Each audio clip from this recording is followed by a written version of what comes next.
Welcome to Season 9, Episode 55 of the Be Conscious podcast.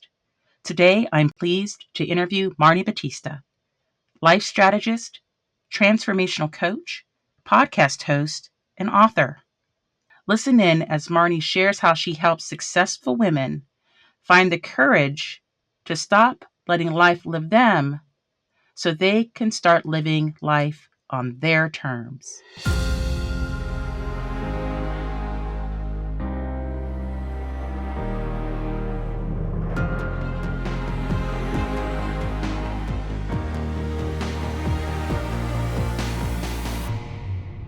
Welcome to the Be Conscious podcast, the show that brings you enlightened perspectives on the frequency of money, life's many challenges, and those heavy feelings that may be holding you back from living your best life.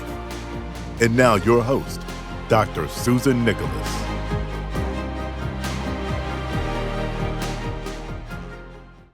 In this episode of the Be Conscious podcast with Marni Battista, we're going to delve into the pains and traumas we can experience in our relationships.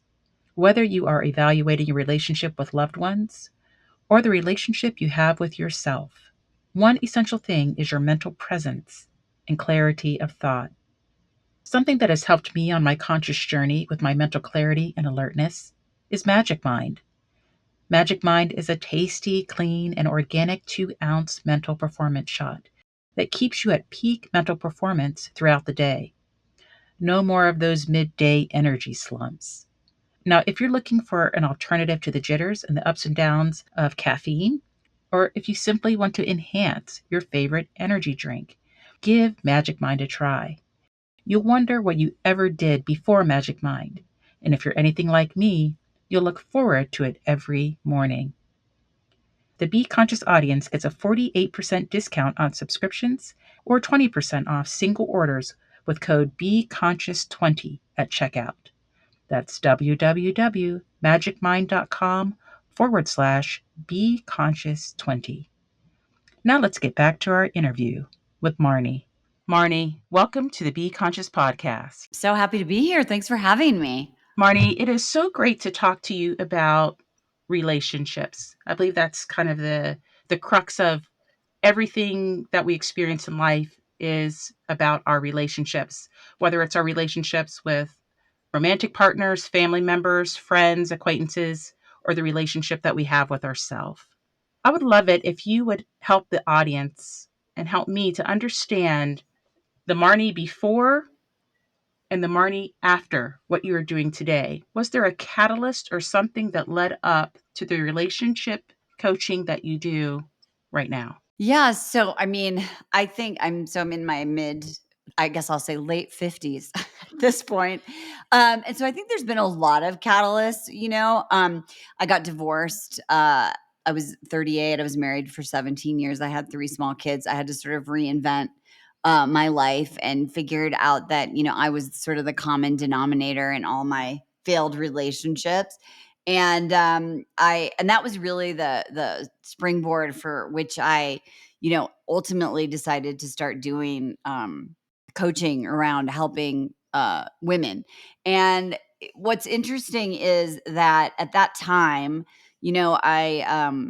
I had the kids. I felt like, I didn't know who I was. I didn't have self-worth. I figured that, like, if I couldn't get it together for myself, I have 3 daughters, and I was like, okay, the universe, God is like kind of playing a joke on me, right? Like, if you can't fix it for yourself, you have to fix it so that these 3 girls will not suffer from the same sort of low self-worth and having a bad picker, so to speak. And so that was like the original catalyst to get me on the road to taking responsibility for my life.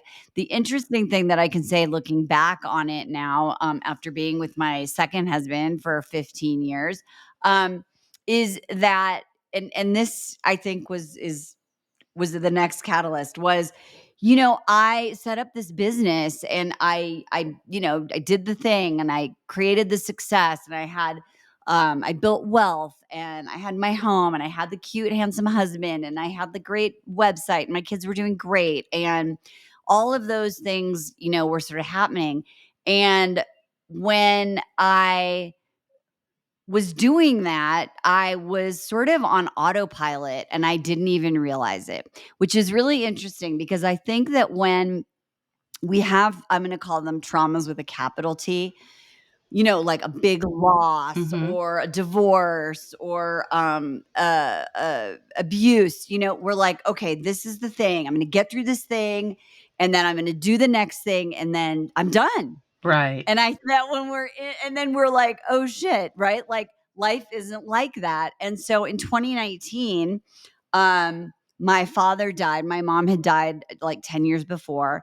And he was uh, in the hospital and he was half conscious, Susan, and he was like mumbling about his credit cards.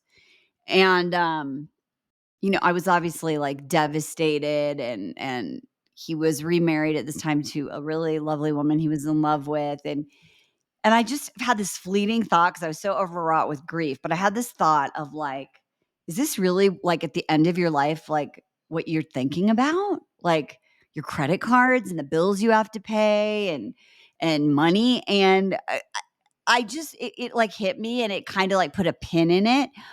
And then about 6 months later, I'm Jewish. I was sitting in the high holiday services in the fall, and the rabbi was up there and he was giving a talk and he was talking about this story that's in the Old Testament. And it basically says that, you die, you go to the pearly gates, and you're asked these 7 questions about did you really live a meaningful life? And that got me thinking about my dad and wishing that he would have used these metrics to define what his life, the value of his life, the meaning of his life. And then I started to wonder, like, wow, I definitely am not using these metrics. I'm still trying to win the game of money, trying to like prove my worth and my value through my success and accomplishments. And then 2020 happened and yes, lockdown, but for me, I got in a traumatic ski accident. I broke 7 bones in my sacrum, which is the foundation of your entire body, which left me like nearly crippled and in bed for 3 months. And that really was when I was like, I can't do anything. And if I'm not doing, I don't know how to just be. And I need to reconfigure my life using these 7 questions as the framework. And that was the beginning of really shifting my business, shifting what I talk about in coaching, shifting my mission, shifting my life, completely blowing it up in a Conscious way. slow motion conscious way to really start living life on my terms. That's a very long story, but I think it's an important one because whatever age you are, I think there's this naive thing that we're like, okay, I just want to fix this thing and then I'll be happy. And I think that's kind of bullshit. Mm, I love this. The convoluted life that you just described, I feel like I'm very connected with that. I suspect many women, many embodied feminine people that are embodied in the feminine in this lifetime have experienced this. So let me go back and start with when you said I had my first marriage and divorce at 38, and you said I had low self-worth and this bad picker, and I didn't want to pass that on to my 3 beautiful daughters, right? Yep. You wanted to be a different, I would say, parent or different person. So when what you were modeling for your daughters was different perhaps than what was modeled for you. Yes, for sure. And I would say for the lion's share of humanity. Okay. Yeah. So I love this. But I'm gonna start right there for a reason. Please. So one of the things about life, I believe that nobody comes to earth for free. We are born into these pretty elaborate and amazing bodies. And we have things to do. Like we don't just get to come for earth for the scenery and the good times, right? And just to feel the good things. We have these amazing bodies that allow us to feel the entire, I would say, range or frequencies of emotions, of these things we call feelings. We get to feel all of them from the very lowest, which resonates at 20 degrees on this logarithmic scale on the map of consciousness by Dr. David Hawkins. Or the idea is, do we live in those lower energies, the ones where we have low self-worth, where we feel ashamed of ourselves, where we feel like our relationships are, I'm not good at it, or somehow I'm attracting this type of person? Or do we live at higher vibrational frequencies and only visit those lower energies or those denser energies from time to time? But the interesting thing about feeling unworthy or having what you called was a low self worth or feeling like you picked a bad relationship is I don't think there were any accidents in the universe. Like that relationship, no matter what happened in it or how distasteful it was necessary for your spiritual growth. Oh, yeah, 100%. It happened for me, for sure. Yeah, a lot of women, we say, oh, we wish we picked a better father for our kids. And the idea is we picked the perfect partner for what was necessary for our spiritual evolution at that time.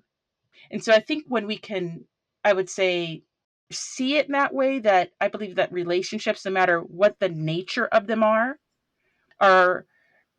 prime fodder for our spiritual growth because they're hard, right? Relationships are really, really hard. Yeah.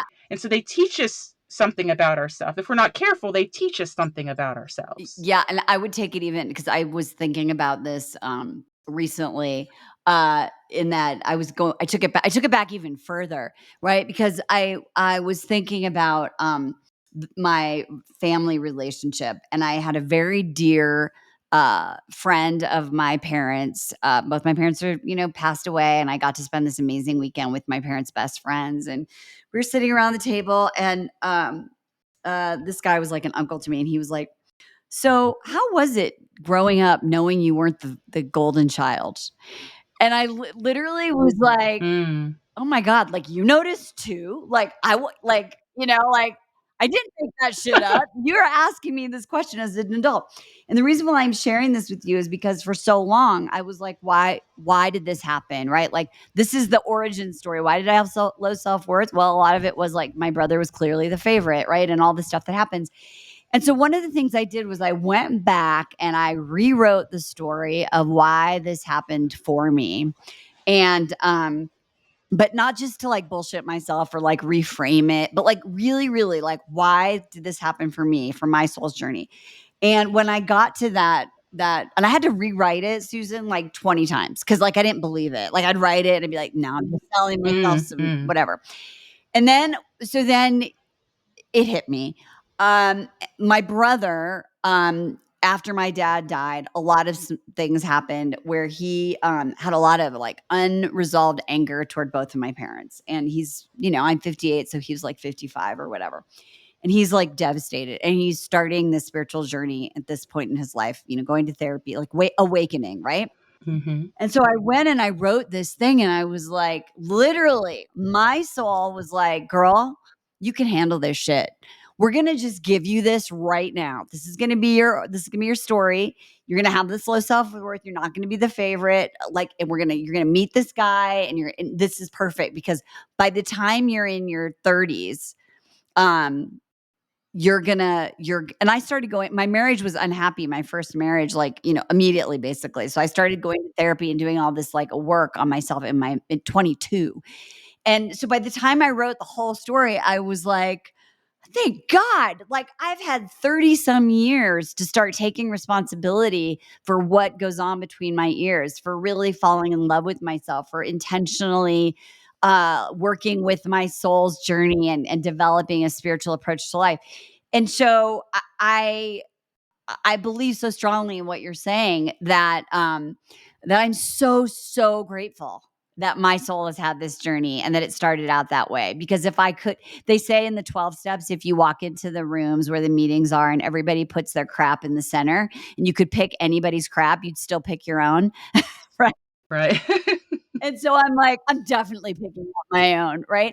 And so that's a powerful and challenging exercise, but for me, it was life changing. I love this. I also grew up as I grew up as the middle child. Um, and of course, at least we don't consciously get to decide our birth order. But I do believe that there is this reason that that's your birth order, or there's a reason that, let's say, you're not favorited, or that you are. And you can see that even if you are, you still have your stuff to deal with, right? Oh, yeah. Yep. So I love that because people will blame their parents for their entire life for that experience, not recognizing that there was something in their energetic matrix that required that experience. I will go even further to say that before that they came into this body, they contracted to have that experience so they could evolve their spirit or their soul or raise their vibration. So they could have that time when you said, oh my gosh, that look back where you say, I'm so grateful. And to me, that is such a high perspective to have gratitude for experiences that you perceived as painful or traumatic with a capital T, right? Yep. The Yep. idea that you can come back and observe it. You touched on something that I think is so important, Marni. You said, I rewrote my story and I had to do it 30 times because I didn't believe it. Can you share with us the Yep. process of when people think of rewriting your story, they may think of actually putting pen to paper. The actual thing is, to me, it's transforming energy. Like that energy of gratitude allows us to actually rewrite our story because we see it for what it was or what it is. But to me, it's like elevation of your perspective. It's you have to feel different. Like this is all about feeling. And so I say this, with affirmations. People will say, "This is what I want," and so I'm going to affirm it. But the act of wanting something already subconsciously tells you that you don't yet have it, and maybe you're not having it yet. Makes you angry or frustrated or envious or jealous. It throws up all this type of emotions in you, and so they will begin to affirm what they quote unquote have or desire, but they don't actually believe it. And so that there's a conflict in their energy. It's kind of like when someone says, "Oh, I love that car. It makes my heart sing. I can just visualize myself." And then the next thought is, "But I can't afford it." Yeah. And then there's a conflict inside of their soul, like inside of their energy or their essence of being, of desiring something, but at the same time believing that they cannot afford it. And so then you have to come into, I believe, harmony with your vibration. Because I believe the frequency of the feelings emanating from you, the ones that you truly believe, like the one that says, I can't afford it, or the one that says, I'm less than, or the one that says, I'm not good enough, that is the true feeling in your soul, like the true feeling emanating from your heart. And again, I believe these frequencies or these energies that emanate from our heart are the language of the universe. It's our key to creating the life that we want. And so we're never really trained on say, okay, how do I shift how I feel inside? So when I say or declare what I want to create for myself or the reality that I want to create, that my frequency is a match. I'm an energetic match for the thought that I have, for the desire that I have, and from the feeling inside of my heart. And so that's what I think is missed in our pursuit of more. Or when we come out into life, I would say asleep or unconscious, and then we finally wake up and recognize this is all about feeling. It's all about that energetic resonance that emanates from our heart center. Yeah, I mean, I think that, in my case, in order to get that felt sense, I did actually put pen to paper. I sat with my journal and, I was like, "All right, I'm gonna write that story like once upon a time," and then I'd write and be like, "No, scratch, scratch, scratch." I'd be like, "Okay, let me think about this. Let me feel into it." And so in order to get to that felt sense, I did journal around it. I did write it out and scratched it out when it didn't feel authentic. And so I was constantly checking for like, resonance with my soul or dissonance, like radical honesty was really an important part of the process. I'm not saying that anyone has to rewrite it physically. But for me, that was that process of writing and exploring and putting the pen down and coming back a couple days later and really letting it all rewire through that process was very helpful. Oh, I love that because you said it. You said It didn't feel authentic. So I write too, and I journal, and I do a lot of work around breaking cycles of poverty, and I talk about rewriting your money story, right?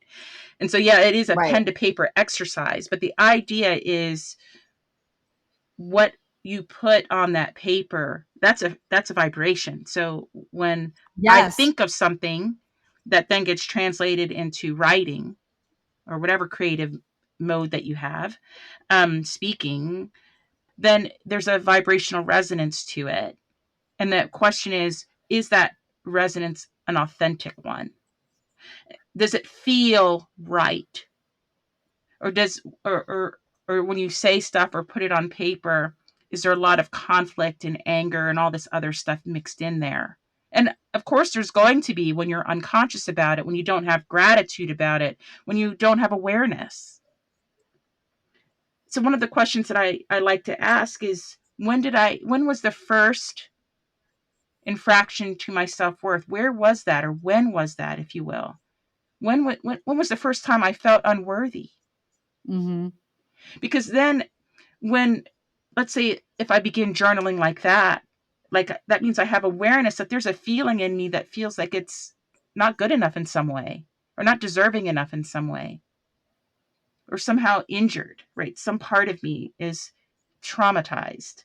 And then to me, when we begin our conversation like that, so what's this about? Do I remember my first memory of having the feeling? Because one thing about these feelings is they're familiar to us. In fact, we may have had them for so long that we don't know what it is to be without those feelings.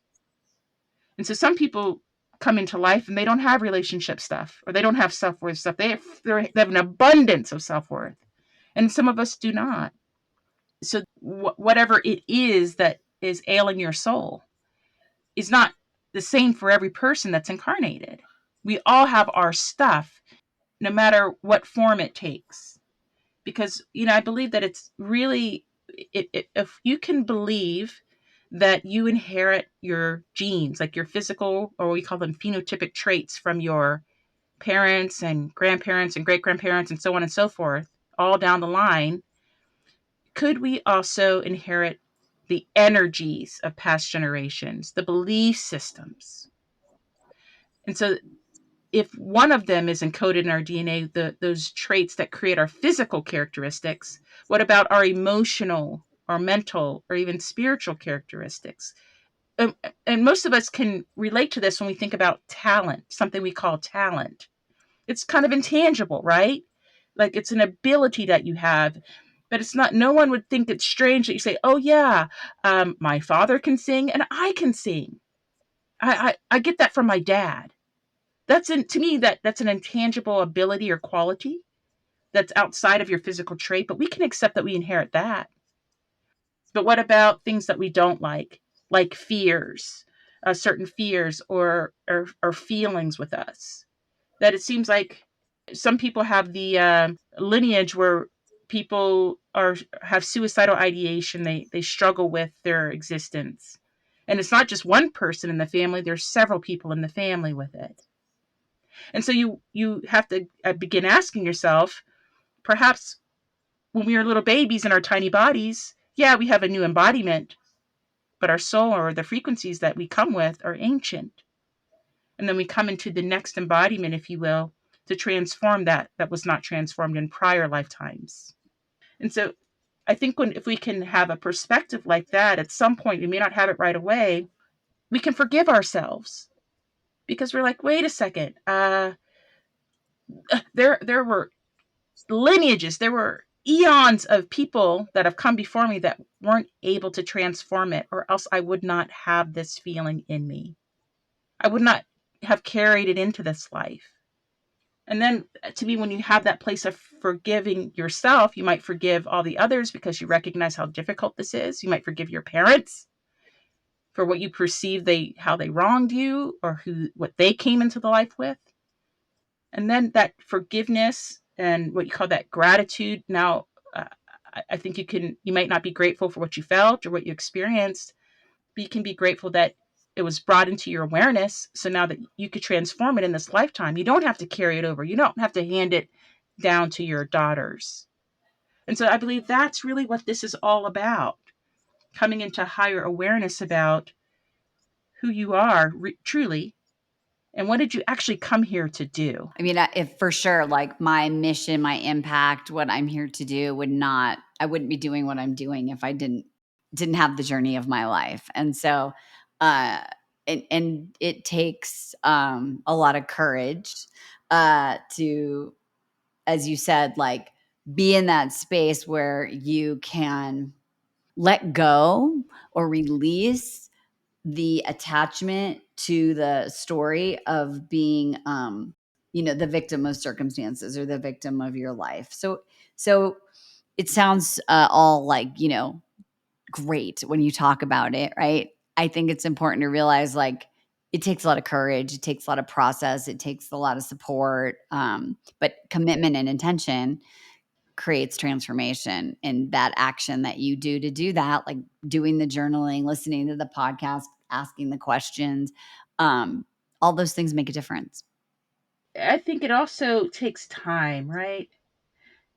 So the idea is like we want this to be one and done. Like we think that, okay, I'm aware, I maybe rewrite my story, I'm grateful for it now, or I'm an observer of it. And then we think we're kind of done, right? We're like, okay, next thing, let's move on. But in fact, we're not. It's like when you have those first epiphanies, if you will, that's just the tip of the proverbial iceberg.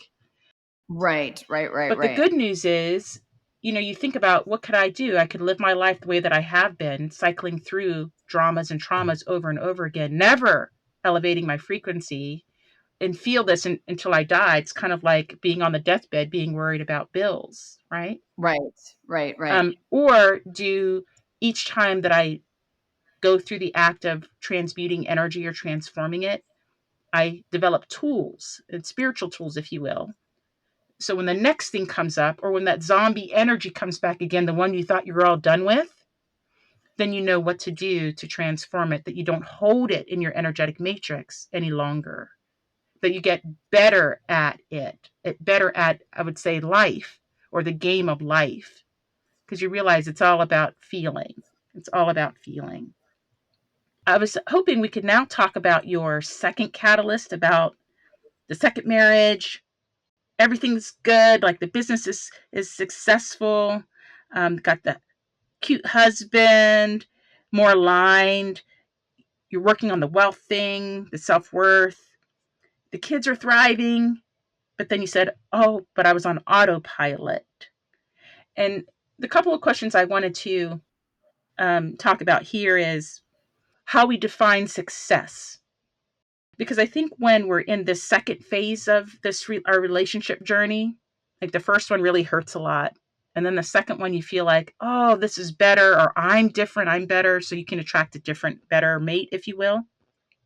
But then you're still, I would say, on the hamster wheel of life, chasing these external proxies of validation, right? It's about the money, it's about titles, it's about degrees or status, it's about things, and it's about the remodeled kitchen, it's about the fancy car in the garage, it's about dressing the kids well, and the good schools and all this and all this and all that.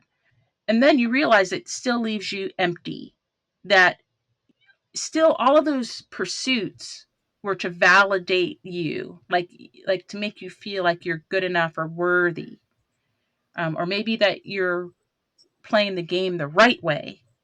What I like to kind of how to frame that is, perhaps that is what I call the external journey of validation, where you just need one more degree, one more thing, you know, more money, the next title, the nicer website, the better clothes, and then you'll be fulfilled, right? It's like this dangling carrot, just one more thing, one more that, one more shiny thing, and then I'm well inside, only to find out that we're not, right? Because wherever you go, there you are. Because those things, can be temporary. I might get the new car and I feel really excited, and then I settle back down into my frequency, my whatever it is my, Yeah. I would say, set point of where my energy lives. And you talked about this idea of having courage, how it takes courage to do this type of spiritual work. And according to Dr. David Hawkins, who I mentioned earlier, who created the map of consciousness, 80% of humanity is their vibration is in that place of courage. And on that logarithmic scale, it lies at 200, where the lowest part of that measured frequency in the human body is 20, which is the energy of shame, and the highest being 1,000 plus for what we call enlightenment. And so the idea is that we're somewhere in the middle, but the lion's share of humanity are vibrating at that level of courage. So they're in essentially in fear. And the idea is being brave enough or courageous enough to overcome it. So that's kind of where we sit, in humanity. And the idea is, do I want my energy to fall back into that insecure, fearful thing? And a lot of things we're insecure about is money, or our survival, which didn't surprise me that your dad was mumbling about credit cards or debt or paying bills at the end of life, because that's what we're doing for our entire lives. We're trying to work to pay bills. And so the idea is, how do we come out of like survival mode where we feel good inside? It's not just about how things look on the outside, but it's our inner environment that is really where it is, or where what is the holy grail, if you will, of winning the game of life.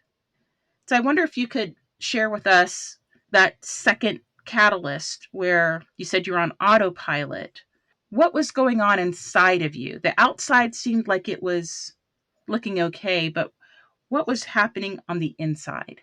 Yeah, so I was caught up in, well, so it's funny. I met someone last year who I found he shared the label of what I what I really resonated for me in the coaching industry, and he called it bro scaling, which I love, right? Because it's like all these men, all these bros, right? And they're like, "This is how you scale," and with some women too, but like this is what success is in Mm-hmm. coaching, right? Like we all want to be Tony Robbins or whatever it is, right? We have to get salespeople and we get more coaches and we build this thing and we do these events. And, it was just like, and I was following everybody and just looking for the right answer to make more, right? To have more money, to have more security, to have more, kudos, to be recognized. Like if I was like, if I do that, then finally, like I get to play with the big boys, and a couple of girls, right? Right. And so I was just chasing that, and I was and I had some success, and also I didn't, right? And so there were these highs and these lows, and I'd be like, right, because like in my ego, I call it like the shopping cart. In my shopping cart, in my ego, it was like money. If I have money and wealth, then that means I'm enough, right? I have success, I've won, right? Like you were saying, like, we're doing it all day long. And so therefore, I need more. And that was my driving force. And I even remember in this one, I was in a like a mastermind community, and this guy who was running it was like basically telling everyone like, you guys all need to start flying first class, like you need to fly first class. You deserve it. That's the law, how the law of attraction works. Like buy nicer clothes. Like I had a stylist tell me like, oh, your clients are very successful, ambitious women. They value like, designer clothes. Like you need to buy those clothes. You need to look that way. And I was like, okay. And then I'd go and I'd shop and I'd be like, wow, now I'm skinny enough, right? I'm like all these metrics. Now I'm skinny enough. I look great in these clothes. I want more clothes. Um, Yeah. and it was like, just like you said, all this external stuff. And when I had this ongoing, like, like more. Meanwhile, my husband is like saying, like, I hate LA. I want to get out of here. Like, why are we here? This isn't my vibe. And I'm like, you're just complaining, right? Like, I'm in control here. Like, never mind you. I'm like on a path. Um, until February 2020, when I was skiing with one of my girlfriends, And there was a moment, and she went down this double black diamond, and I'm a good skier, but I'm not a double black diamond skier. And there was like a more chill way. And I was like, I can do it. And honestly, it was like a perfect day. And I was feeling pretty good. And I just got new ski boots and I was like, yeah, I'm a badass. And I fell. I mean, I went down these moguls and there was like a bunch of ice and I just landed on my back. And that was that was the game changer, right? Because Mhm. I I had this I got misdiagnosed that it was just a bruise, and but I couldn't walk. It's a whole story of like even getting back out of Canada into back home and getting it actually identified to what happened. But I was told to like basically not move for 3 months. And when you are a very ambitious, driven person, doing nothing is, like a night in hell, right? Over and over and over again. Not to mention the pain that I was in and the discomfort and the fear and all of those things. And that was really when um, I was so uh, upset, so sad, so scared. If I am not doing, then who am I? And I ended up having a conversation with someone who's really, really intuitive and insightful. And he said to me, you broke these 7 bones in your sacrum because your sacrum is like your foundation, your core. It's where everything is built. And you've built this house on your intellect and doing and from the neck up, and you've forgotten your heart and your soul, and you need to rebuild your entire life from this place. And that hit me like, oh my God. Yes. Like a ton of bricks. Yeah, I was Yeah. like, "Oh, yeah. Oh my god." It reminded me when I was dating, and I was doing it poorly after my divorce. I was dating this guy, and I said something to him about being unavailable or emotionally unavailable, and it was on Messenger, and I still have it. And he wrote back to me, and he said, "Me unavailable." He was like, "You're the most emotionally unavailable woman I've ever dated," with like 17 exclamation points. I had that thought of like, "Oh my god, you noticed?" Like, "Oh my god, what?" And it was the same thing when this guy Nick said that to me. I was like, oh my god. Like, Do shit. you see me? You Yeah, see yeah. me. Oh my god. And so, that was the beginning, right? That was the beginning of, starting to really look at, like, what does it look like when I reinvent my life from my soul and my heart? And Right. it, was a messy, wonderful, journey, over the last, I mean, it's almost gonna be 5 years soon, 4.5 years. But that was sorta like um, my version of a midlife, I guess you'd call it a midlife crisis, or like a, you know, Mhm. am I gonna just keep my mom died when she was 64. So at the time I was like 50, 55. And I had a moment and I was like, if I had 9 years to live, is this how I want to spend it? And the answer was Mm. like a very, very crystal clear, fuck no. Right, right. And I was like, oh my, it was like a wake up call. Someone dunked my head in like the cold plunge. Mm. I love that. So I've recently had one of those moments where the bones are broken and you have to just be for a while. And one thing I've always contended is that when you're a very successful, I would say in the 3D world, in the outside world, we become really good human doers, but we are abysmal human beings. Like we do not know how just to stop and just be. Because if you think about it, our value is tied up into what we can produce or our productivity. And so when we think that I'm not doing enough or I can't do enough, like I literally have to be still, like maybe I can't even take care of myself right now, then all this baggage, you know, it kind of opens up on our psyche where we feel like we're not worthy of of even being here. Like I've got to be productive. I've got to do more. I've got to be making money. I've got to be doing that. Like, it's not just enough to be yourself. And I feel like that's one of the hardest things for very, I would say, maybe type A personalities, or the go-getter, or the competitive person, or the Right. person that believes that they have to work hard, that hard work is what gets you what you want or need in life. And so I was like that. You just go about working really hard because that's your belief system. That's the only way that I'm worthy. Yep. That I'm going to be a burden, or I'm going to get on somebody's nerves, and they're not going to take care of me because I'm not producing.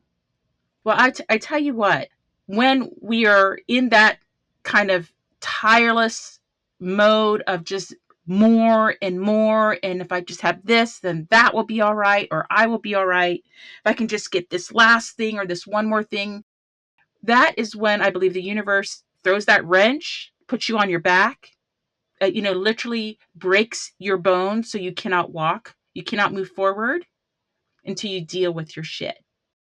Because this is why I think it's so important, Marnie. I think it's because you're so important. Like, just think about it. You know, it's like we don't realize it. I said this on a prior guest, that you win the lottery coming to Earth. Like, you get this opportunity to have this experience so you can grow a little bit, so you can learn something about yourself, so you can be better, so you can be a conscious parent, or a better friend or lover or husband or wife or whatever it is, a better person. So you have this experience. Like, we have no idea how many souls are queuing up to have this earth experience, because it's such fertile ground for soul maturation. And so, yay, we win the lottery, we get here, there's 8 billion of us and counting. And what do? We get caught up in the mind, kind of the delusions of the third dimension, believing that this is real, or that this is all that there is. And we get caught up in all the traumas and dramas, the conditions, the patterns, the cycles of our communities, of our belief systems, of our lives. And then we never actually do this work of elevating our vibration, which is actually what we came here to do in the first place. And so I love this what you called a midlife crisis, because most people can identify with that. Because what that ends up doing, if you're fortunate, is it ends up changing your perspective. It has the potential to elevate your vibration. So you are not the same person, quote unquote, at midlife as you were when in your 20s. And then if we're lucky or if we're fortunate, there'll be other shifts that we must Right. incur. It just builds upon and builds upon and builds upon. And this kind of spiritual journey, if you will, this alchemist journey to find your true self, or to be comfortable with yourself, or to be a excellent or stellar human being instead of a really good human doer. Not that it's bad, but you can't have one without the other. The universe keeps showing you that there's something else that you must develop, and that's you must develop yourself. You must develop your soul, or your essence, or your spirit, whatever you like to call that. But before we get to the end of this interview, there was something that I've been very curious about, that you said very early on about how you're living your life now. You said, I'm living with this foundation of 7 questions what we all should or must ask ourselves in your faith. Can you share with us what those 7 questions are? Well, yeah, I mean, it's 7, so it takes a minute, but what I'll do is I'll talk to you about, I think a couple that are the most powerful. Okay. Um, and so I think the most important thing is, to look at these from a place of, they're not finite, right? And that they're definitely not. So write this one down. They're not, because I'm not going to have time to tell you all 7, but I think everyone needs to know. They're Mm-hmm. not. How much money did you make? What kind of car did you drive? Did you leave money to your kids or a foundation? Like, they're nothing to do with that, right? And so the first question that I think really dovetails nicely into what we've been talking about today is, did you seek wisdom? Mm. And wisdom is not knowledge. And most people, and I describe this sort of in my autopilot life, are constantly seeking knowledge.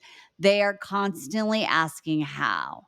How can I make more money? How can I lose weight? How can I get in better shape? How can I be a better parent? How can I get my dream home? How can I decide where to live? How can I Right, right.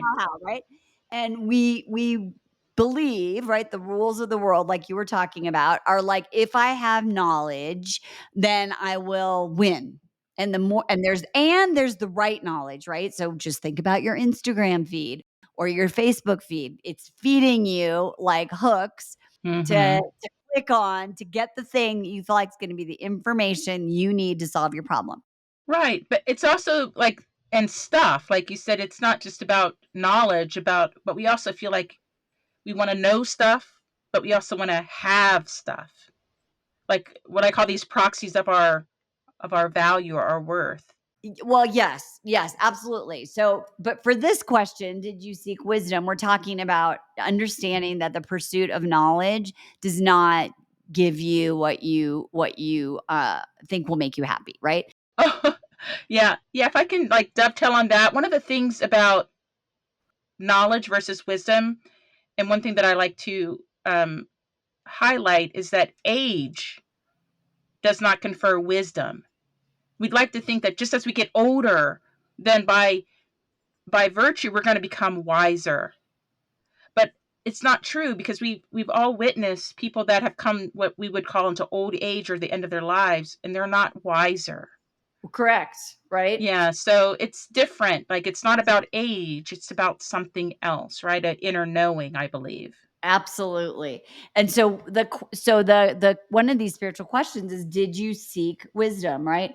Did you rise up? Did you learn from your mistakes, your failings? Did you learn and develop the ability to go inward to actually cultivate what it is that you know? And embedded in this principle is the truth is inside of you, the knowing. And that is Hmm. really, if we go back to my story about following the bro scalers, right? And doing what other people told me, I was just seeking knowledge. Like they're going to tell me how to fix my business, how to make more money, and I never ever would be like, well, what feels right for me? Hmm. What is it that works for my business, or what is it that I need in my life? Is this even the business I really like? The dream to have like 20 million, is that, do I really even want that life? And when I finally slowed down and started living in these questions and seeking wisdom, the truth was so clear. Like, no, that's not even the business or the life that I want. I don't want to scale. I don't want to be a manager or a boss. I don't want to have other people coaching for me. Like, I want to have freedom. I want to have time. I want to coach. I want to make impact. So you can see that when you start seeking wisdom, and that's why I just wanted to focus on this question in our time together here today, is that this is really the source of direction in living life on your terms. And even though it seems like the easy button is outside of you, the asking the right kind of wisdom seeking question and really finding time for stillness, which is another one of the questions, did you create time for stillness? Um, is really going to be the way that you can find yourself and your path and your purpose and your joy and your meaning in your life. Hmm. Well, Marnie, that's beautiful. I want to thank you so much for sharing that with our audience. I think it's a beautiful way to close the idea of did you seek wisdom and did you create a place for stillness? With that, will you share with us, Marnie, how our listeners can reach you if they seek to work with you or learn more about you? Yeah, so they can go to the Institute for Living Courageously and find out about what we're up to and get information on my new book that's coming out in February, published by Hay House. And it's called Your Radical Living Challenge, 7 questions for a meaningful life. And you can find out all the 7 questions and how to start redefining success and create a life that you love, that is your version of radical. Wonderful. Thank you so much, Marni. This has been a very enlightening conversation. I appreciate you. Thank you so much. Interested in experiencing the mental clarity Magic Mind has to offer? For a limited time, you can get up to 48% off your first subscription or 20% off one-time purchases with code BeConscious20 at checkout. You can claim it at www.magicmind.com/BeConscious20. The link can be found in the show notes. I want to thank you for taking this inner journey with us today. And whether you are coming or going, looking inside or out, remember to be conscious. If you love this episode and if today's message resonated with you, please subscribe, rate, and review the Be Conscious podcast. This helps listeners just like you find intriguing and transformative content. I also want to know what inspired you and what conscious topics you would like to hear more about.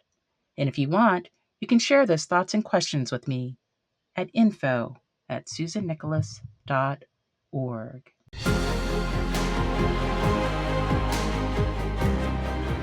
Thanks for listening to the Be Conscious podcast with author, TEDx international speaker, and conscious coach, Dr. Susan Nicholas. Be sure to connect with her to stay up to date with her latest news and works. Learn more about her conscious speaking platform at susannicholas.org/speaking. Stay tuned for the next thought-provoking episode. And whether you are coming or going, looking inside or out, remember to be conscious.